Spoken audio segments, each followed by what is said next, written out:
Iraq is the only country in the Arab world that actually actively invited the Nazis to come to Iraq. There was a coup of pro-Nazis that took over the government. The British were in Baghdad, but they made a strategic withdrawal. The Nazis took advantage of that occasion, and they started actually planning for the final solution of the Jewish problems in Iraq. The British used to send planes every night, and they bombed the military establishment. They did not bomb the residential areas near our home. But apparently they were not able to make headway, so they decided to move on Baghdad.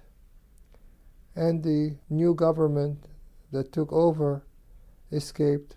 They went with Hajj Amin al-Husseini. They flew to Germany. And there was a big vacuum in Baghdad.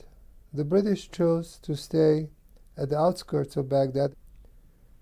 And the military, who was defeated, came to Baghdad with their rifles, were joined by the police and the mob, and they went on a rampage. And they massacred the Jews in Baghdad.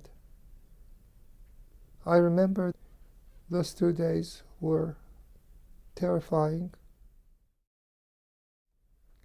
We were locked in our homes for about 2 months.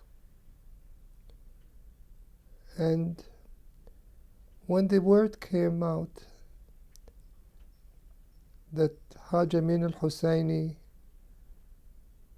and al-Gilani, who was the prime minister, and their entourage escaped, I told my father I wanted to just go on for a stroll along the Tigris. And my brother and I and my father went out for a walk. And then just as we walked away, I heard a shot. Didn't know what it was. We desperately wanted to believe that there was nothing.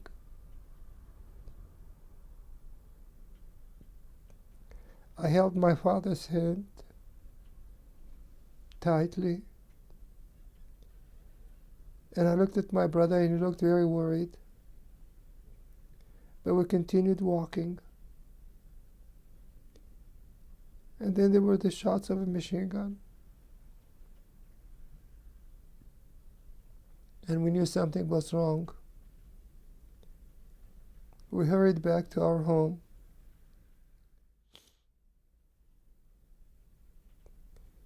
And that night, which was a big night for us, the eve of Shavuot,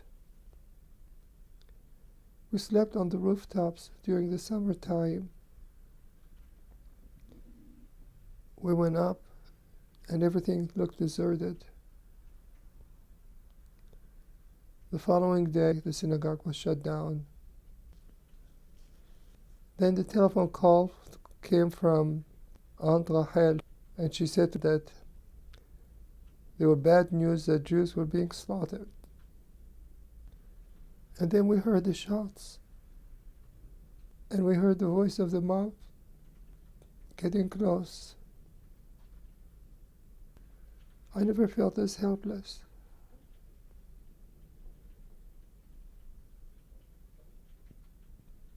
Then the noise of the crowd grew closer. By the afternoon, they were 1 block away from us. There was a Muslim school across the street from us. Those people many times came to us for help. We thought they were our friends.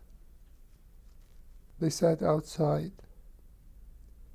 and they divided among themselves the houses that they will join the mob with.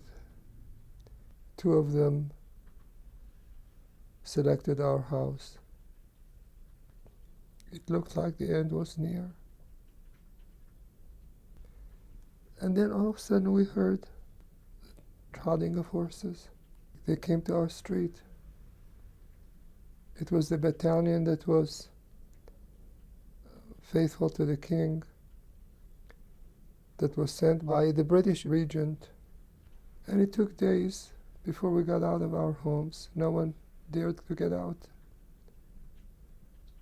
It took a while to learn of the devastation that they have inflicted on the Jewish community.